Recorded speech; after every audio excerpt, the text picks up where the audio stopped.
बिस्मिल्लाहिर्रहमानिर्रहीम। अस्सलाम वालेकुम। हज़रत इमाम हुसैन रज़ियल्लाहु तआला अन्हु अम्मा फातिमा के जिगर का टुकड़ा अपने अहले खाना और तमाम लश्कर के साथ कूफे के लिए रवाना हो चुके होते हैं। जब रास्ते में होते हैं तो उनको हज़रत इमाम मुस्लिम बिन अकील की दर्दनाक शहादत के बारे में पता चलता है और ये भी पता चलता है कि उनके दो मासूम शहजादों को भी बेदर्दी से कत्ल किया गया है।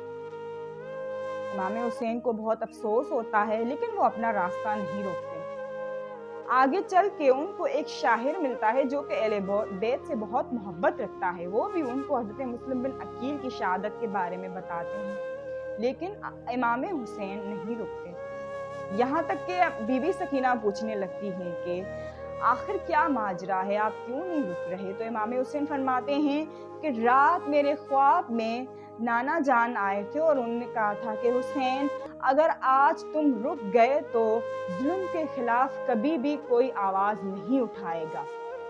अगर आज तुम रुक गए तो जुल्म के खिलाफ कभी किसी का हाथ नहीं उठेगा, लिहाजा मैं नहीं रुक सकता। इमाम हुसैन अपने अहले खाना और लश्कर के साथ आगे चलते चले जाते हैं कि रास्ते में उनको हुर बिन यजीद अपने लश्कर के साथ आके रोक लेता है और कहता है कि जब तक आप बैत नहीं करेंगे आपको आगे बढ़ने नहीं दिया जाएगा। यहाँ तक कि ज़ोहर का वक्त हो जाता है। हज़रत इमाम हुसैन के बेटे हज़रत अली अकबर अज़ान और अकामत का काम करते हैं और इमाम हुसैन नमाज पढ़ाने लगते हैं। हुर बिन यजीद अपने पूरे लश्कर के साथ इमाम हुसैन के पीछे नमाज पढ़ने लगता है तो इमाम हुसैन पूछते हैं कि तुम तो मुकाबले के लिए आए हो। हुर कहता है मुकाबला तो तलवारों के साथ है, लेकिन दिल तो ये मानता है कि आप मोहम्मद सल्लल्लाहु अलैहि वसल्लम के नवासे हैं और जिनकी शान बड़ी आला है। हुर बिन यजीद अपने पूरे लश्कर के साथ ज़ोहर, असर और मगरिब की नमाज अदा करते हैं। जब इब्ने ज़ियाद को ये पता चलता है कि हुर बहुत नरमी दिखा रहा है तो वो इब्ने साद को लश्कर समेत वहाँ भेजते हैं कि इमाम हुसैन का पानी बंद कर दे। जब इब्ने साद अपने तमाम लश्कर के साथ वहाँ पहुँचते हैं तो वो यकम मुहर्रम का दिन होता है। हज़रत इमाम हुसैन की बहुत ही बहस और मुबाहिसे के बाद यहाँ तक के 7 मुहर्रम का दिन आ जाता है। हज़रत इमाम हुसैन बैत के लिए नहीं मानते और उन पे पानी बंद किया जाता है। 3 दिन तक उनको पानी पीने नहीं दिया जाता, हालांकि उनके सामने नहर फुरात होती है जिसके बिल्कुल बराबर में ये लश्कर आके खीमा जन होता है। 9 मुहर्रम को बाला आखिर इनको कहा, इब्ने साद आके कहता है कि आप बैत नहीं कर रहे तो हम आपसे जंग करेंगे। इमाम हुसैन रज़ियल्लाहु तआला अन्हु ने फरमाया कि मुझे एक रात दे दो ताकि ये एक रात में अल्लाह को राज़ी कर सकूं और अल्लाह की इबादत के लिए सर्व कर सकूं। इस पे इब्ने साद और शिमर जिसने हज़रत अली असगर को तीर मारा था वो कहते हैं कि हम ये वक्त नहीं देंगे। तो इस पे हुर बिन यजीद कहता है बदतमीज़ों, ये वक्त क्यों नहीं दे सकते, ये वक्त देना पड़ेगा। लिहाजा उनको एक रात दी जाती है और वो एक रात इमाम करीम जिस तरह हुजूर करीम सल्लल्लाहु अलैहि वसल्लम बदर की रात सारी रात इबादत में गुजारते हैं, इसी तरह इमाम करीम ये सारी रात इबादत में गुजारते हैं। सुबह फजर का वक्त होता है।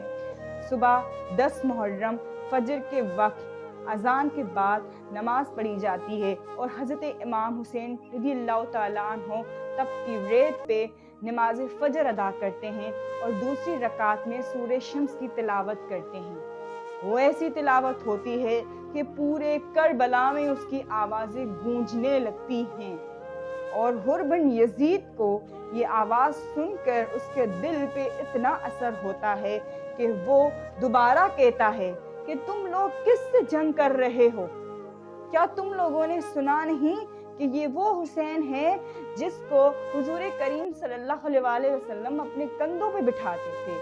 ये वो हुसैन है जिसको हुजूर करीम सल्लल्लाहु अलैहि वसल्लम बोसा दिया करते थे। क्या तुम लोगों को पता नहीं है ये हमारे प्यारे हुजूर मुस्तफ़ा सल्लल्लाहु अलैहि वसल्लम के प्यारे जिगर के टुकड़े हैं? लेकिन वो कहते हैं नहीं, हमें सिर्फ हुकूमत नजर आ रही है। इस पे हुर बिन यजीद कहता है कि मुझे हुकूमत नहीं, जन्नत चाहिए। हजरत इमाम हुसैन रज़ी अल्लाह ताला अन्हो की पहली फतह कि हुर अपने लश्कर को छोड़ के हजरत इमाम हुसैन रज़ी अल्लाह ताला अन्हो के लश्कर में शामिल हो जाता है।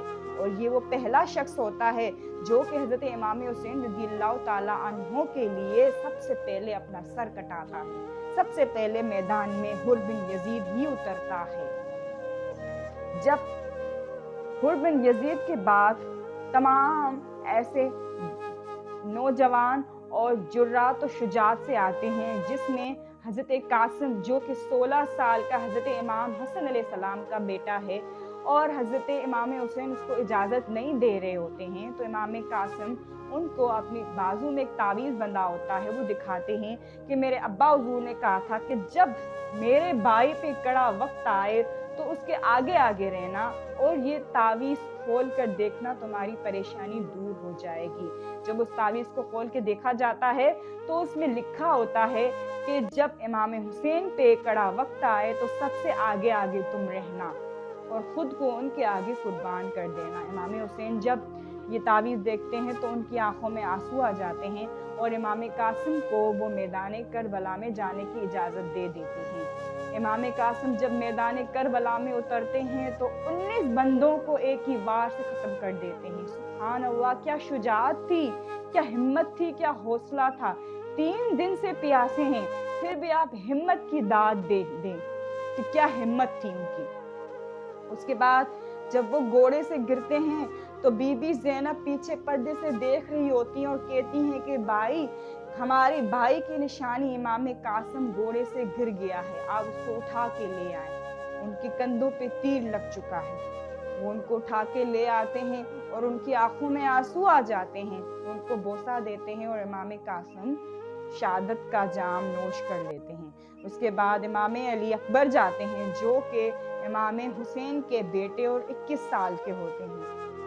ये भी अपनी शुजाअत और बुर्दबारी में आला होते हैं। इनके आगे भी वो टिक नहीं पाते, यहाँ तक कि सब मिल के उन पे तीरों की बरसात करते हैं और उन पे हमला करते हैं, उनको गिरा देते हैं। फिर इमाम हुसैन उनको ले आते हैं अपने खैमे के अंदर। उसके बाद अली असगर को ले जाते हैं और कहते हैं कि इस छोटे से 6 महीने के बच्चे ने तुम्हारा क्या बिगाड़ा है, इसको पानी पिलाने दो। लेकिन वो शिमर इतना तेज तीर फेंकता है कि उसके गले में जाके लगता है और वो गला, और हजरत अली असगर वहीं पे जाम शहादत नोश फरमा देते हैं। ये वो तीर होता है जो जानवरों को लगता है, ये वो तीर होता है जो शिमर ने 6 महीने के बच्चे को लगाया और उनकी गर्दन लटक गई। इमाम हुसैन उनका खून आसमान पे उछालते हैं और कहते हैं, मेरे रब इसकी कुर्बानी भी कबूल फरमा।